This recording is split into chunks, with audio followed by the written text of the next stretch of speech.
하감세 시작. 하느님 감사합니다. 하느님 감사합니다. 하느님 감사합니다. 하느님 감사합니다 하실 때 하느님 감사합니다 이렇게 하기보다는 하느님 하고 하느님을 부르고 감사합니다. 좀 띄어서 하세요. 느낌이 다릅니다. 다시 한번 해볼게요. 시작. 하느님 감사합니다. 하느님 감사합니다. 하느님 감사합니다.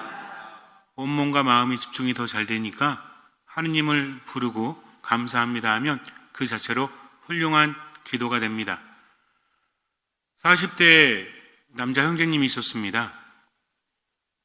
당뇨도 있고 혈압도 있고 병이 있어가지고 일을 제대로 할 수 없었어요.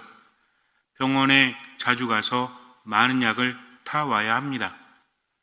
날이 갈수록 약이 늘어요. 의사가 말합니다. 약은 근본적인 치료라고 할 수 없습니다. 증상에 대해서 치료해 주지만 당신 몸이 바뀌어야 합니다. 그러니 움직이십시오. 그런데 이 사람은 움직이는 게 너무 귀찮았어요. 힘이 없었습니다. 그냥 귀찮은 게 아니라 무기력했어요. 귀찮음과 무기력의 차이가 뭐라고 했죠? 귀찮은 것은 할 수 있는데 안 하는 것, 무기력은 할 수 없으니까 못하는 것이다. 게으름을 넘어서서 그동안 무기력하게 살아왔기 때문에 그래야 될 이유도 없고요. 너무 힘든 거예요. 평상시에 움직이지 않으니까 더욱더 힘듭니다. 그저 약에 의지해서 하루하루 살아갈 뿐이죠. 결말이 어떻게 될지는 우리 모두 알고 있죠. 아무리 약을 많이 먹어도 몸이 바뀌지 않으면 의미가 없습니다. 점점 약만 늘어났죠. 몸은 더 안 좋아집니다. 나이가 들면 들수록 체력이 약해지기 때문에 근본적인 체력이 약해지니까 점점 더 기능에 문제가 생기죠. 눈도 안 좋아지고 이제는 제대로 살아갈 수 없고 마음도 점점 죽어가는 거예요. 그래서 하루하루 살아가는 게 아니라 하루하루 죽어가는 것을 느끼게 됩니다. 또 한 분의 40대 형제님이 있었어요. 이분은 가장이었다가 회사가 망하는 바람에 완전히 무너지고 만 겁니다. 매일 술을 마시고 그리고 일을 하지 못하니까 세상을 한탄하면서 하나님을 원망하면서 그렇게 살았죠. 그러다가 이러면 안 되겠다라고 정신을 차리려고 하는데 몸이 말을 듣지 않는 겁니다. 병원에 갔더니 온갖 병이 다 왔대요. 성인병을 비롯해서 여러 가지 병이 왔다고 합니다. 나가서 막노동을 하기에도 힘에 부칩니다.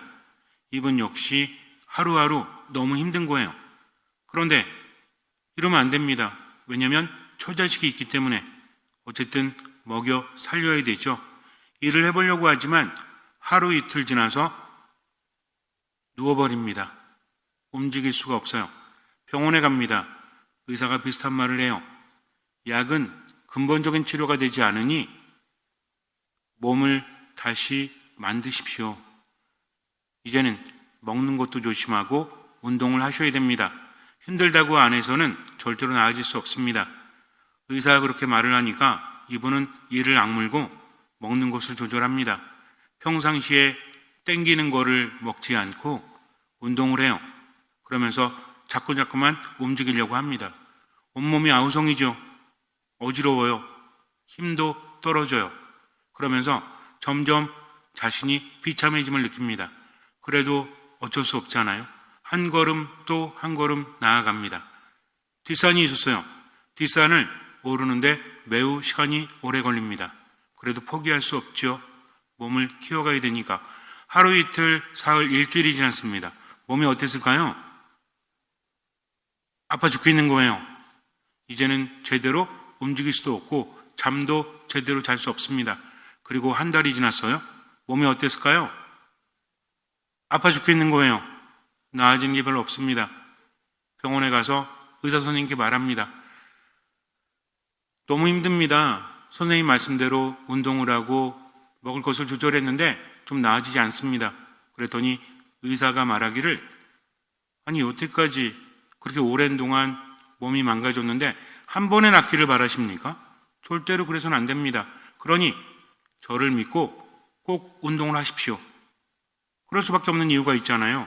무기력하지만 게으름은 아니지만 그래도 자기 때문이 아니라 가족들 때문에 움직이긴 해야 될 거 아니에요. 노동을 해서 하루하루 먹고 살래도 움직일 수 없으면 누가 일을 줍니까? 할 수 없는 거죠. 그래서 또 산에 오릅니다. 그렇게 석 달이 지났어요. 어땠을까요? 아파 죽겠을까요? 조금은 나아졌다고 합니다. 예전보다는 시간이 많이 단축이 됐대요. 여전히 아프지만. 근데도 어렴풋이 느끼는 것은 예전보단 덜 아프다라는 느낌이 들더래요. 지금도 죽겠는데 조금씩 나아집니다. 희망이 보이는 거죠. 또 산에 올라갔다가 내려옵니다.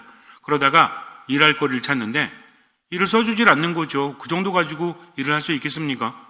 안 되는 거죠. 그래서 이것저것 찾아보는데 배달하는 일이 눈에 띄었대요. 소식이 들어왔답니다.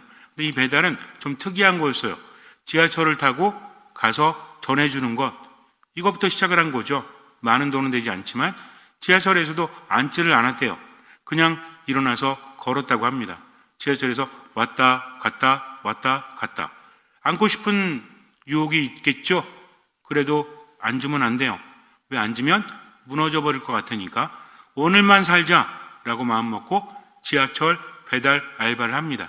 그리고 몇 달이 지났을 때 어땠을까요? 아파 죽겠을까요? 이제는 별로 아프지 않았대요. 이제는 몸에 힘이 붙는 것을 느낍니다. 그래서 다른 일을 찾았대요. 또 일을 합니다. 그러면서 조금씩 나아지는 거죠. 비록 고통스럽고 힘들었지만 그래도 그렇게 함으로써 내가 살아있음을 느꼈다고 합니다. 그분이 말씀하시기를 예전보다는 돈도 별로 없지만 완전히 새로운 인생을 살게 되었습니다.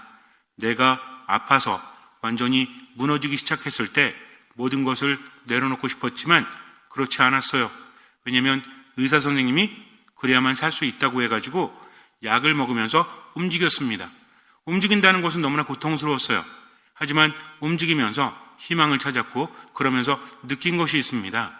세상이라는 것은 내가 노력하는 만큼 나에게 주는구나. 이전에 잘못된 것들, 어쩌면 그때는 돈이 지금보다 많았을지 모르겠지만 그때는 별로 행복하지 않았다. 그런데 지금은 먹을 것을 먹어도 맛이 있대요. 예전보다 더 비싸지 않음에도 불구하고 맛있다고 합니다. 감각이 굉장히 좋아졌대요. 예전에 느끼지 못했던 감동들도 이제는 느낀다고 합니다. 많이 웃는 자신을 발견했대요. 사람들과의 관계도 매우 좋아졌다고 합니다. 가족들과의 관계도 아주 좋아지진 않았지만 그래도 아팠을 때보다는 더 좋아졌다고 합니다. 인생을 새로 살게 되었다는 거죠. 예전의 상실감은 그대로 존재하지만 그럼에도 불구하고 살 수 있음에 감사합니다 하면서 이분은 새벽마다 산에 오른다고 합니다. 뭐가 줄었을까요? 수명이? 첫 번째 형제님이랑 두 번째 형제님이랑 비교해서 말씀드렸죠. 첫 번째 형제님은 운동도 하지 않고 움직이지도 않습니다. 그러니 몸이 좋아질 리 없죠. 먹고 싶은 거 여전히 먹고 그냥 안 움직이는 겁니다. 약을 먹으면 어때요? 좀 증세는 좋아지겠죠? 근데 이것은 무엇입니까? 거짓 몸의 평화라는 거죠. 진정한 평화는 어떻게 얻어질 수 있죠? 약만 먹으면 되는 것이 아니라 어떻게 해야 돼요? 몸을 바꿔야 합니다. 몸을 바꾸기 위해서는 두 가지가 있죠. 공통적으로 뭐라고 해요? 먹는 거 조심하고 움직여서 뭐라고 하죠? 살 빼라고 하죠. 살 빼라고. 살 빼면 대부분의 병이 낫는다고 하지 않습니까? 살 빼는 게 쉬워요, 어려워요? 살찌는 거하고 살 빼는 거하고 어떤 게 더 어렵죠? 살찌는 것도 쉽진 않아. 근데 빼는 게 더 고통스럽잖아요. 먹는 게 더 쉬워요? 운동하는 게 더 쉬워요? 가끔 여러분들 그런 얘기 들어보셨어요? 저녁에 뭐 먹으려고 하는데 그거 먹으면 운동장 10바퀴 뛰어야 된대요. 그럼 여러분들 어떻게 하세요? 저는 먹고 뛰어요, 그냥. 어차피 먹을 거 뛰는 게 낫다라는 생각이 들 때도 있는데 어쨌든 이게 너무 힘든 거죠.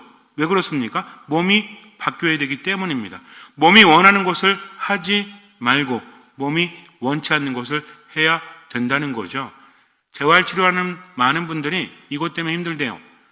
몸은 아파 죽겠는데 자꾸 두드리고 주무르고 움직이라고 하는 거죠. 그러니 어떻게 해요? 힘들어 죽겠으니까 아프다고 합니다. 몸이 아프다고 하면 해야 돼요, 안 해야 돼요?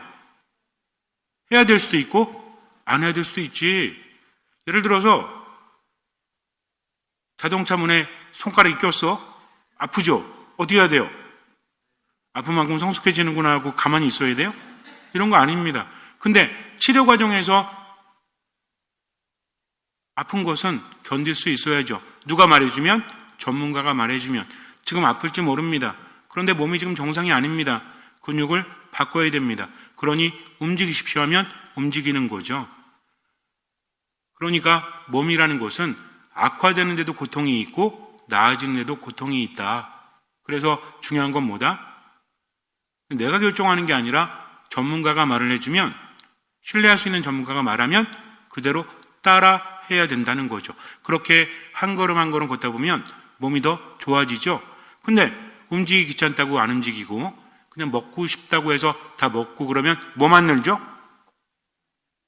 그러니까 병원에 가서 뭘 잔뜩 받아와?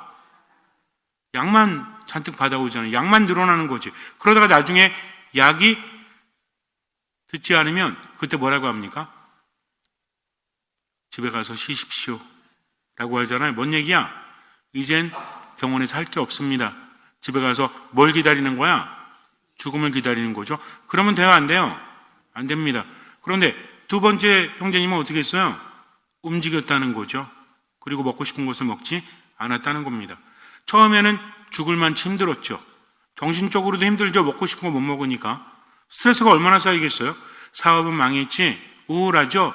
좌절감 때문에 화가 나죠. 근데 한 가지 이유가 있잖아요. 누구 때문에? 처자식 때문에. 내가 움직일 수밖에 없다. 근데 처음에는 어떻게 한 거야? 이러면 나아질 수 있다, 뭐 이런 거보다는 의사가 그렇게 하지 않으면 죽을 거라고 하니까 그렇게 했다는 겁니다. 그러면서 뭘 하게 되죠? 처음에는 힘들고 괴로웠지만 죽지 않잖아요. 체험을 하게 됩니다. 그리고 조금씩 어때요? 나아지는구나 라면서 뭘 발견하죠? 희망을 발견한다는 겁니다. 인간의 삶이란 게 그래요. 그대로 멈춰 있다면 편할지는 모르겠지만 희망은 사라집니다. 생기는 점점 사라지고 만다는 거죠. 그러나 전문가의 말을 따라서 살려고 한다면 어떻게 해야 돼요? 죽으려고 해야 돼요. 예수님 말씀하시죠? 자기 자신을 살리려고 하는 사람은 죽을 것이고 자기 자신을 죽이려고 하는 사람은 살 것이다. 생즉사 사즉 생이다 라는 말씀을 하시잖아요. 근데 이것도 잘 죽어야지. 무조건 그래? 죽으려고 하면 사는 거구나 하면서 한강에서 몸을 던지면 어떻게 되는 거예요? 그냥 죽는 거야 이거는. 이런 얘기가 아니라는 거죠. 인간한 존재는 생각할 줄 알죠? 그렇잖아요. 여러분들은 어떤 우화를 듣거나 속담을 듣거나 그럴 때 생각할 줄 알죠? 엄마 언발에 오줌 넣기 이런 거 들어보셨어요? 뭔 얘기야 이게? 발이 콩콩 얼었는데 오줌 넣는 거죠. 그럼 어때? 순간은 따뜻하죠? 근데 이게 오래 가요? 그렇지 않습니다. 오히려 더 안 좋아지는 거죠. 물이 있으니까. 그러니까 한번 실험해봐야지 하고 언발에다 오줌 넣습니까? 이러진 않잖아요. 의미를 뭔지 우리가 깨닫게 되죠. 그래서 인간이라는 존재는 생각할 줄 안다는 겁니다. 점점 희망을 발견하고 고통스럽지만 이게 좋구나 라고 선택을 하는 거죠. 그래서 인간은 고통도 받아들일 수 있는 존재라고 합니다. 근데 동물들은 어때? 아프면 안 해. 싫으면 안 하죠.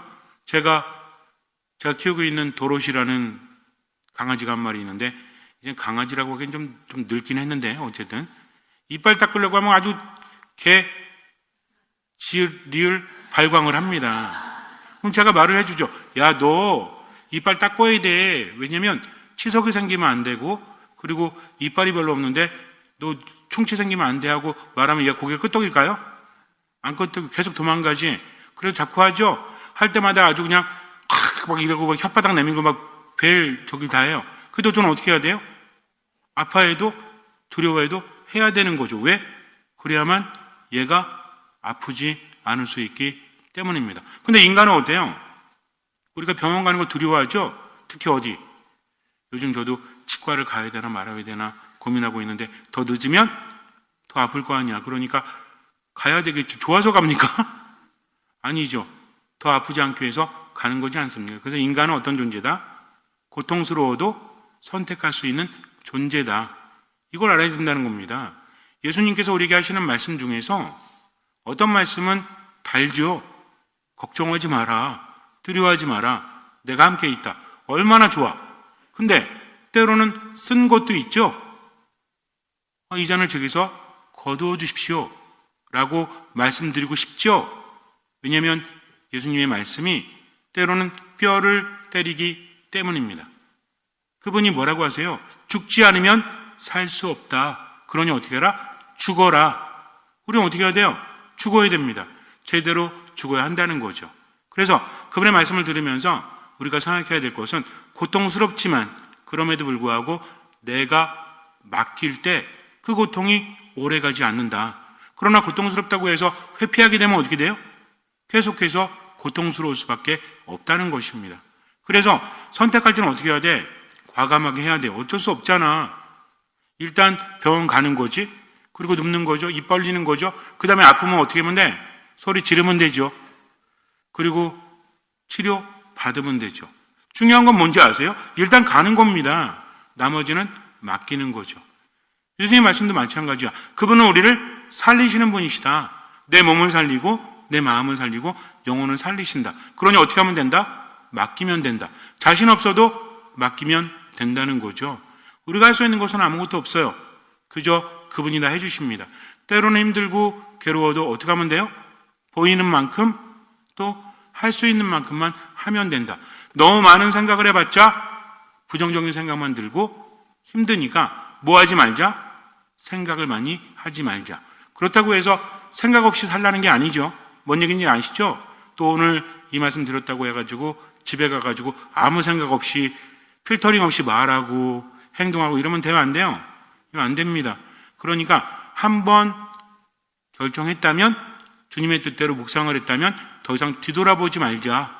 쟁기를 잡고 뒤를 돌아보는 사람은 어디에 들어갈 자격이 없다? 하나님 나라에 들어갈 자격이 없다라고 하시잖아요. 그러니까 일단 주님이 말씀하시면 마음으로 들었으면 그것을 실천하는 거죠. 두려워하지 마십시오. 할 만큼만 하면 된다는 거죠. 예수님 말씀하십니다. 나는 세상에 불을 지르러 왔다.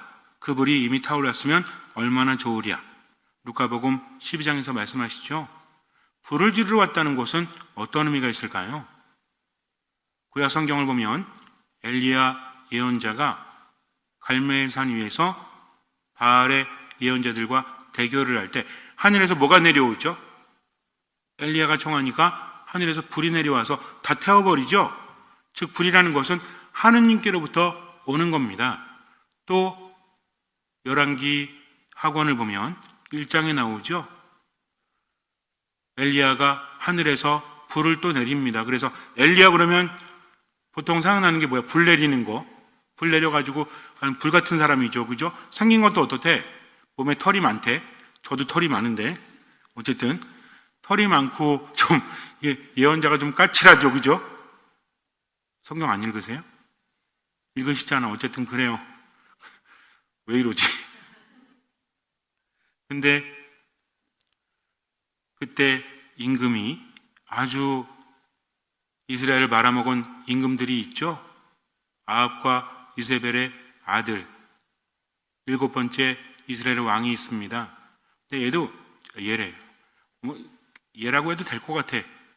어쨌든 이스라엘 완전 망쳐놨으니까. 그래가지고 정신을 못 차리다가 하나님을 섬기지 않고 이방신들에게 자꾸 눈을 돌립니다.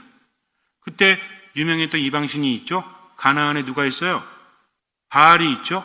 또 누가 있어? 바알주붑이라고 있습니다. 아세라도 있지만 바알과 바알주붑은 좀 비슷하지? 이름이 비슷하잖아요. 여러분들 요것만 알아두시면 돼요. 뭐 자세히 알 필요는 없습니다. 바알이라는 신은 농경사회, 그래서 기후를 관장한다. 풍요로움을 준다는 거죠. 바알이라는 신이 사실은 여기저기 좀 다르게 나오긴 합니다. 고대 근동 문화 안에서. 근데 어쨌든 농경사회, 풍요를 관장하는 신이다. 근데 바알주붑은 누구냐면 블레셋, 특히 에크론이라고 하는 곳에 사람들이 섬기는 신이었는데 질병을 관장을 합니다. 아픈 사람을 낫게 해주는 신이었다는 거죠. 근데 어느 날 이 왕이 옥상 난간에서 떨어져가지고 다쳐요. 그래서 자신의 신하들을 에크론에 있는 바알주부의 신전에 보내면서 내가 나을 수 있는지 나를 낫게 해달라고 청하면서 신하들을 보냅니다. 근데 그때 하느님께서 천사를 엘리야에게 보내세요. 이스라엘에 하느님이 없느냐? 왜 이방인 신에게 가서 그것을 묻느냐? 하면서 하느님의 진노함을 전합니다. 그래서 이 사람들이 다시 돌아가요. 왕이 아니 왜 왔어? 뭔 일인데? 저희가 가는데 어떤 사람이 나타나가지고 좀 그런 말을 해가지고 뭔가 심상치 않아서 왔습니다. 어떻게 생겼어? 털이 많이 나고요. 이렇게 설명을 합니다. 그랬더니 아니 엘리야구나. 그러면 가서 엘리야를 데리고 오너라 하면서 50인 대장과 부하 50명을 보냅니다. 50인 대장은 부하가 몇 명이야? 50명이죠? 그럼 어려운 문제. 10인 대장은 10명. 진짜 어려운 문제. 100인 대장은 100명. 이번 진짜 어려운 문제. 1000인 대장은, 그럼 만인 대장은 이제 하산하세요. 어쨌든 100인 대장, 10인 대장, 이거는 로마의 군대 편제로서 부하가 몇 명이 있는가. 굉장히 효율적인 겁니다. 왜? 100인 대장은 몇 명만 다스리면 되죠? 10인 대장이 있을 거 아니에요. 10인 대장의 왕초는 10인 대장이잖아. 100인 대장은 10인 대장 10명만 보면 돼. 그러면 1000인 대장은 100인 대장 10명. 이러니까 효율적이지. 만약 그렇지 않으면 만인 대장 10,000명을 다 봐야 되는데 이게 아닙니다. 그래서 군대 편제가 얼마나 효율적인지 아시겠죠? 엘리야에 갑니다. 엘리야한테 뭐라 그래요? 하느님의 사람이시여 저희 왕이 뵙기를 청합니다. 그랬더니 엘리야가 내가 하느님의 사람이라면 하늘에서 불이 내려와서 너희를 삼켜버릴 것이다. 그래가지고 불이 내려와서 삼켜버립니다. 그랬더니 이번에 또 두 번째로 보내요. 50인 대장을 부하 몇 명과 함께? 50명과 함께. 그래서 가서 똑같이 말합니다. 하느님의 사람이여 저희 임금이 뵙기를 청합니다. 그랬더니 엘리야가 똑같이 말해가지고 하늘에서 불이 내려옵니다. 그들을 삼켜버려요. 세 번째 50인 대장이 옵니다. 이 사람은 두렵잖아요. 그래갖고 바짝 엎드려 저희를 불쌍히 여겨주십시오. 앞에 두 50인 대장과 그 병사들처럼 죽이지 마십시오. 그랬더니 천사가 겸손함을 보고 이제는 살려줘라. 그리고 내려가라. 엘리야가 갑니다. 왕한테 뭐라고 그랬냐면 너는 침상 위에서 내려오지 못하고 죽을 것이다 라고 천사가 말했어요. 이렇게 말해요. 자기가 그렇게 말하면 안 되지. 천사의 말을 하느님의 말씀을 전해야 될 거 아니에요. 그죠? 그러니까는 왕 앞에서 야, 너 침상에서 내려오지 못하고 죽을 거야 하면서 뭐라고 그러는 거야? 천사가 전했습니다. 어떻게 됐을까요? 내려오지 못하고 죽게 돼요. 즉 하늘에서 불이 내려온다는 것은 뭘 의미하는 거죠? 심판을 의미합니다. 정화를 의미한다는 거죠. 이것은 성령의 불과도 같은 거예요. 심판과 정화는 무엇입니까? 목적이 뭐죠? 인간을 괴롭히고 인간을 못살게 굴고 이게 심판의 목적이에요? 하느님의 목적은 구원입니다. 심판은 무엇입니까? 심판이라는 것은 지금의 이야기죠. 너희들 그렇게 될 거야 라고 말하지만 지금 뭐하면? 회개하면 그런 벌을 받지 않을 거야.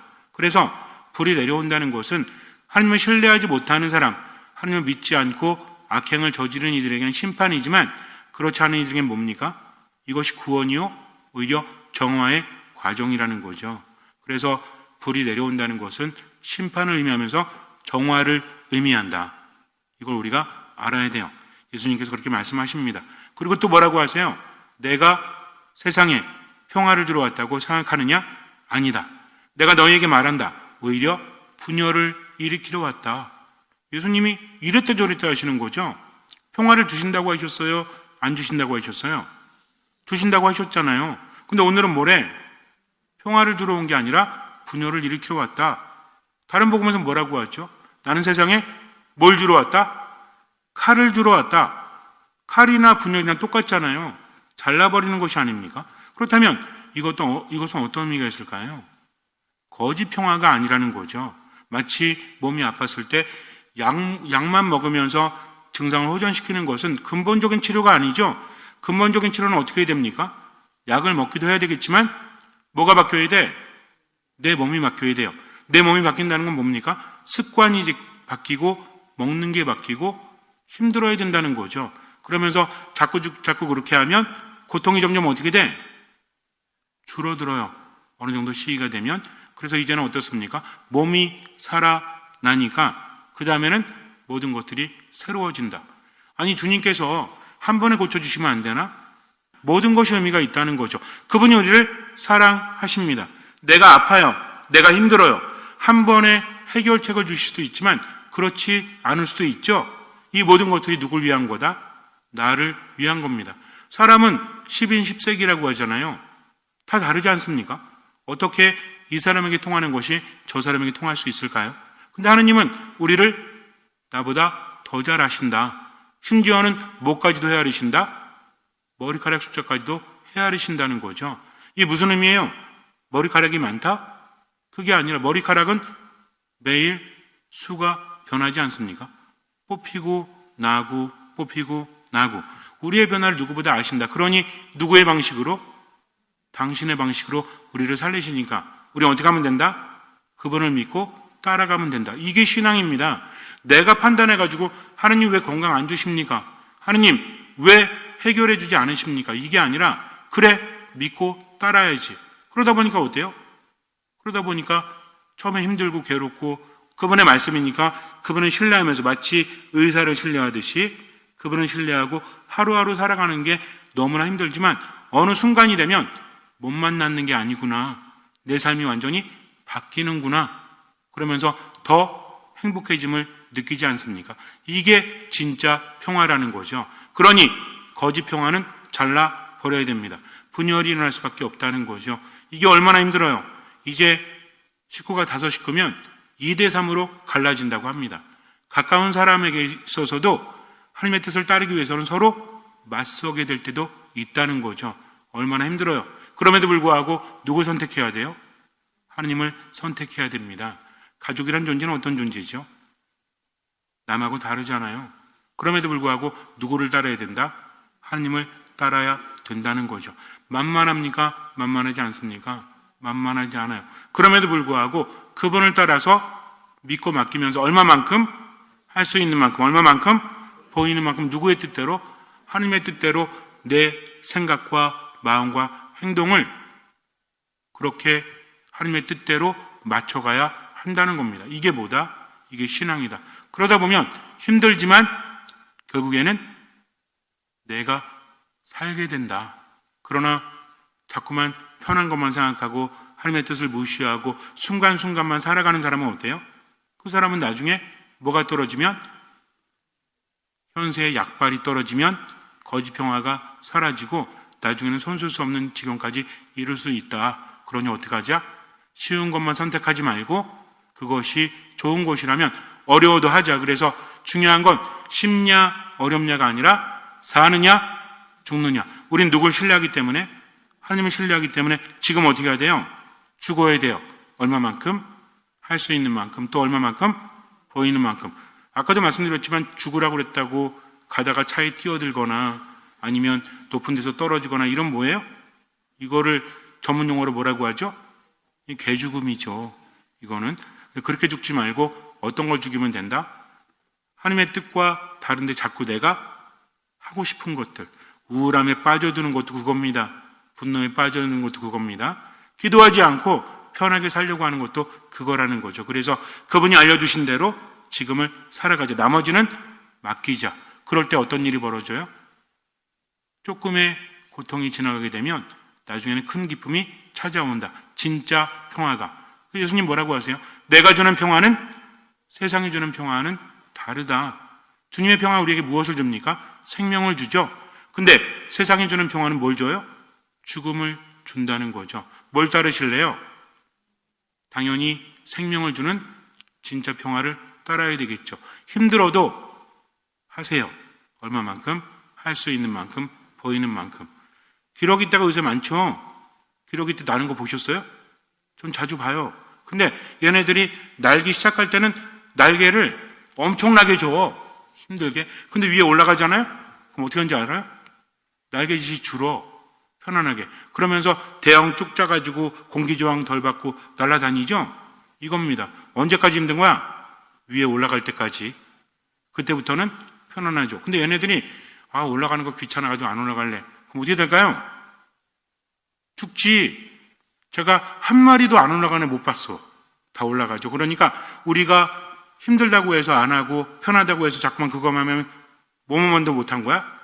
세대가리만도 못한 거죠. 잠시 눈을 감으세요. 루카가 전한 거룩한 복음입니다.